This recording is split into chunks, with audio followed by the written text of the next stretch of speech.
प्रणाम आचार्य जी। मैं आपको 2 साल से सुन रही हूँ। तो लाइक जब मैंने आपको सुनना चालू किया तो 1 साल तक तो मैंने जब आपके बुक्स अगर पढ़े तब समझ में आया कि हमारी जो लाइफ में जो भी चीज़ें हम करते हैं बहुत कंडीशनिंग वगैरह होती है, हर चीज़ जो भी एक्शंस लेते हैं। बहुत सेल्फ डाउट्स आते हैं और चीज़ें जो छोड़ी हैं, मतलब पहले जब आपकी बातें नहीं सुनती थी तब बहुत सारी गल बुरी बुरी आदतों का भी वो था कि लाइक बहुत सारी चीज़ों में इन्वॉल्व थी, तो वो सब भी छोड़ दी।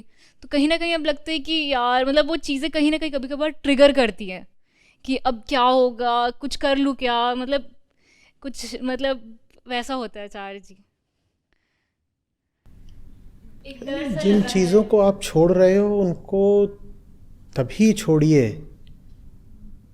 जब वो सचमुच आपको किसी तरीके से रोक रही हो। नहीं तो नुकसान क्या होता है ना कि परंपरा में अध्यात्म और एक तरीके का एसेटिसिज्म,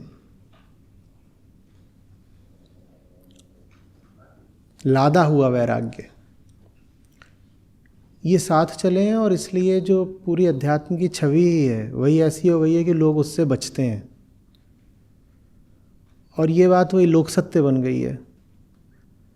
तो जो लोग आते भी हैं कि समझें विजडम क्या चीज़ है, वो भी उस लोक सत्य के कारण ऐसी चीज़ों को भी छोड़ना शुरू कर देते हैं जिसको जिसको छोड़ने की कोई ज़रूरत नहीं है। जो जीवन के सहज आनंद हैं उनको भी छोड़ना शुरू कर देते हैं, क्योंकि उनको लगता है कि अध्यात्म का यही तो मतलब होता है, सब छोड़ छाड़ दो। लेकिन इसका नतीजा क्या होता है? इसका नतीजा ये होता है कि ज़िंदगी हो जाती है बिल्कुल बेरौनक, सूनी, और फिर आपने जितना छोड़ा होता है उसका दूना आप पकड़ लेते हो। ऐसे भी लोग हैं कि आचार्य जी जब से आपको सुना है तब से खेलना बंद कर दिया, घूमना बंद कर दिया। क्यों भाई, क्यों? ये तो, इसमें कौन सा किसी का तुम नुकसान कर रहे थे कि तुमने ये काम बंद कर दिए? खेलना क्यों बंद कर दिया? घूमना क्यों बंद कर दिया? लोग आए, आचार्य जी अब तो मैं जब से गीता कोर्स में आया हूँ तब से लड़कियों से बिल्कुल बातचीत रोक दी है। ये ज्ञान तुम्हें किसने दिया?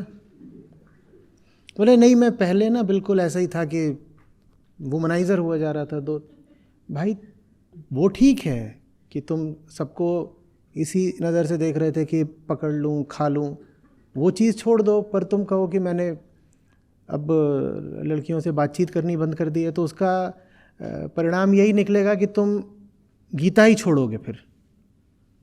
क्योंकि कितने दिन तक तुम दुनिया की आधी आबादी से बिना बात किए चल सकते हो?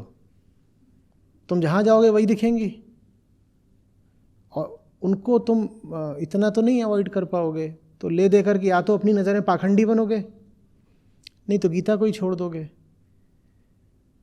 देखिए, जिस रास्ते पर पता है कि व्यर्थ की चीज़ें छोड़नी होती हैं, इस बात को आज के लगभग आखिरी सूत्र की तरह पकड़ लीजिए।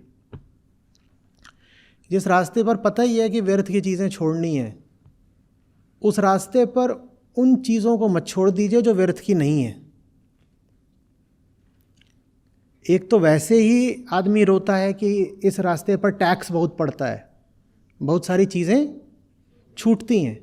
आप वो सब भी छोड़ना शुरू कर दें जो छोड़ने की कोई ज़रूरत नहीं है, तो आप फिर एकदम ही टूट जाएंगे। हाँ, कि क्यों भाई, क्यों चले आ रहे हो? ये जनवरी में ऋषिकेश में कैंप हो रहा है और कुर्ता ही पजामा पहन के आ गए। हाँ, अब तो बस पीताम्बर धारण कर लिया है, कोट वगैरह नहीं पहनता मैं। ये क्या कर रहे हो? क्यों कर रहे हो?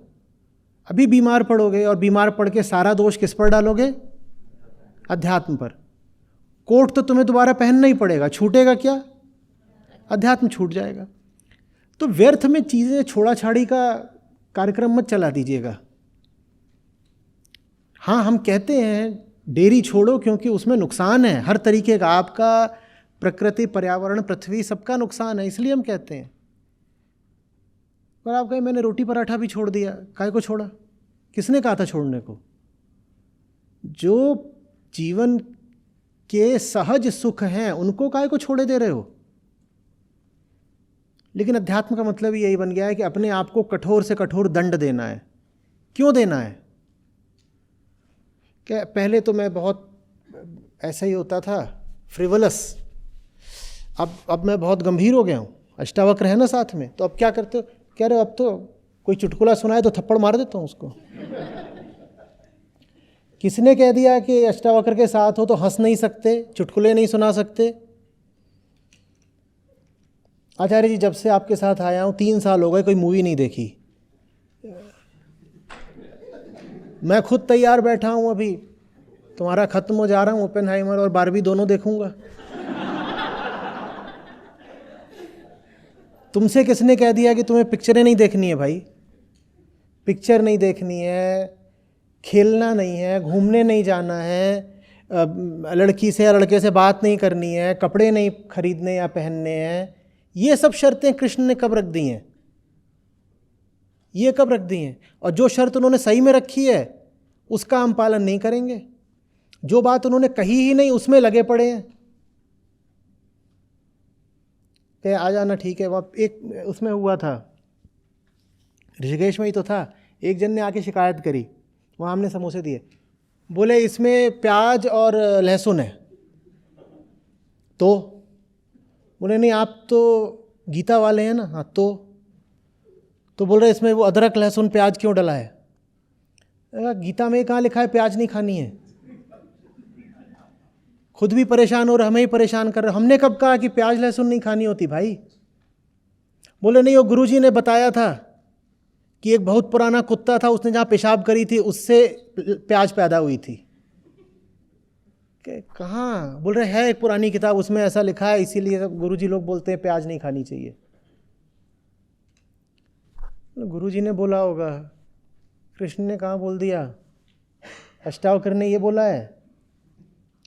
तो जो चीज़ नहीं भी छोड़नी चाहिए तुम वो भी छोड़ के बैठे हो, और वो तुम बहुत दिन तक छोड़ तो पाओगे नहीं। क्यों ज़बरदस्ती छोड़ रहे हो? बल्कि जिसने बहुत कुछ छोड़ रखा हो उसके लिए ज़रूरी है कि वो चीज़ें एकदम ना छोड़े जिन्हें छोड़ने की कोई ज़रूरत नहीं है। अगर रुके हुए हो, कल यहाँ गोवा में हो, किसने बोल दिया कि नहीं जा सकते बीच पे, समुद्र में नहीं घुस सकते? और अगर वहाँ कुछ वाटर स्कूटर कुछ मिल रहा हो, गुब्बारा, उस पर नहीं चढ़ सकते? क्या बड़ी शर्म आई। एक तरफ तो अभी हम संत कबीर को गा रहे थे, फिर वहाँ गुब्बारे पे बैठ गए। क्या इसमें शर्माने की क्या बात है भाई? किसने कह दिया कि अगर भजन गाते हो तो समुद्र के ऊपर गुब्बारे में नहीं बैठ सकते? जाओ बैठो, कौन रोक रहा है? मौज करो। इसमें क्या समस्या हो गई? मैं देख रहा था अपने कमरे की खिड़की से, चिड़िया एक, वो छुपी रहे, और जैसे ही बारिश शुरू होती है वो बाहर निकल आती है और बारिश में लगती है फुदकने। यही काम वहाँ सामने बतखें हैं 5, उनका है। जैसे ही बारिश होती है वो ट्रेन बना देती हैं, और वैसे वो अपने उसमें रहती हैं, लेकिन बारिश होती है उनकी ट्रेन चल पड़ती है, और वैसे ट्रेन बना के जाती हैं, फिर पूरा घूम के आती हैं। ये जीवन के सहज आनंद हैं, इनसे क्यों अपने आप को वंचित कर रहे हो? बारिश हो रही है तो भीगो, नाचो, कौन रोक रहा है इसमें? क्या समस्या हो गई? पक्षी भी इतने मूर्ख नहीं होते कि बिना बात का त्याग करें। क्यों?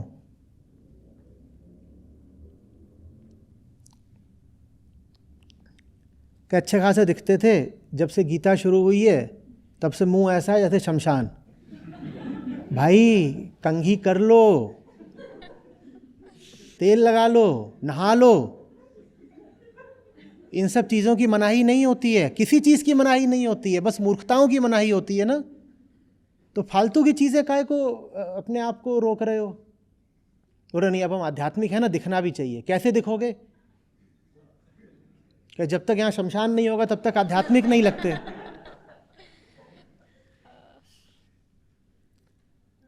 हंसिए भी, खेलिए भी, नाचिए भी, मिलिए जुलिए, बस वो मत करिए जो जिंदगी का नर्क है। क्या? दुनिया से उम्मीदें मत बैठा लीजिएगा। नाचो बारिश में इतना नाचना है, बस ये मत सोच लेना कि बारिश में नाचने से परम सुख मिल जाना है। लेकिन ठीक है, साधारण सी बात है, बारिश हुई कूद गए, हाँ अच्छा है, कौन रोक रहा है? ये समझ में आ रही है ना बात?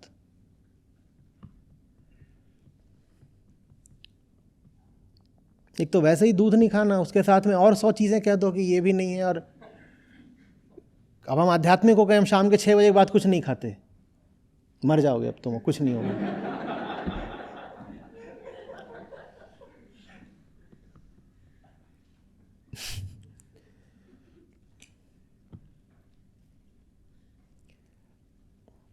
अध्यात्म जिस एक चीज को रोकता है वो एक चीज रोकिए बस, बाकी सब मामलों में अध्यात्म को कुछ बोलना ही नहीं है। सुपर लिबरल है, जो करना है जिंदगी में करो, कौन तुमको कुछ कह रहा है। लेकिन जो पारंपरिक धर्म होता है वो हर चीज में कट्टर है और 100 मनाहियां करता है, निषेध लगाता है, वर्जना करता है, ये भी मना, ये भी मना, अलाउड नहीं है जी, हमारे यहाँ ये अलाउड नहीं है, वो अलाउड नहीं।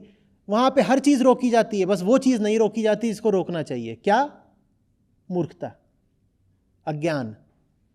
तो अज्ञान को पूरी अनुमति है फलने फूलने की, और बाकी हर चीज पे पाबंदियां लगेंगी। क्या पहनना, इस पे पाबंदी लगेगी, किससे बात करनी, इस पे पाबंदी लगेगी, किस दिन क्या खाना, इस पे पाबंदी लगेगी, सुबह कितने बजे सोना है, जगना है, मिलना है, जुलना है, किस दिन, हर चीज पे पाबंदी लगा देंगे। बस वो जो एक काम जो अध्यात्म के मूल में होता है उसकी नहीं बात करेंगे। वास्तविक अध्यात्म में किसी चीज की कोई पाबंदी नहीं है। तुम्हारी जिंदगी जो करना है करो, बस होश में करो, मूर्खता में नहीं, जगे रहो। आ रही बात समझ में? हाँ।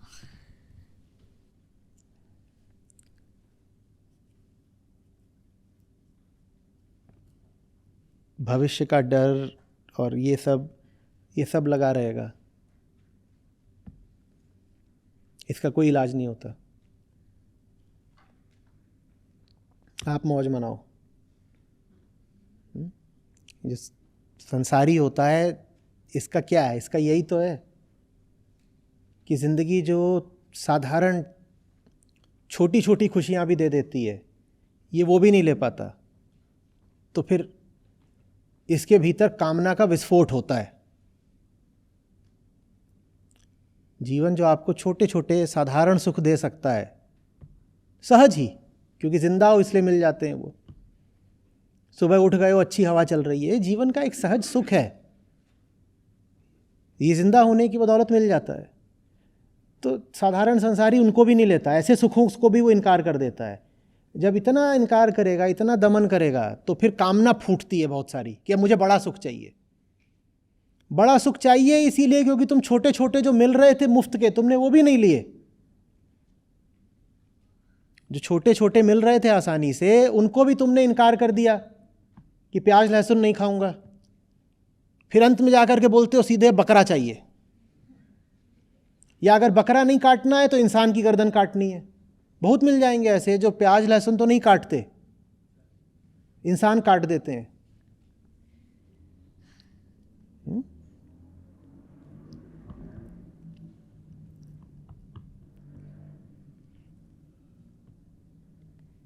एक साधारण सी स्कूटी लेके गोवा घूमना ठीक है, ये करना ठीक नहीं है। बताओ क्यों? क्योंकि इसमें दूसरे परेशान हो रहे हैं। तो ये अंतर करना आना चाहिए। किसकी बात कर रहा हूं मैं? ये जो बिना साइलेंसर की लेके घूम रहे हैं नीचे बाइक। लेकिन आप यहाँ आए हो, आपने एक स्कूटी किराए पे ले ली, उसको लेके आप इधर उधर जा रहे हो, तो आपने कोई उसमें गुनाह नहीं कर दिया। घूमो फिरो, मौज करो।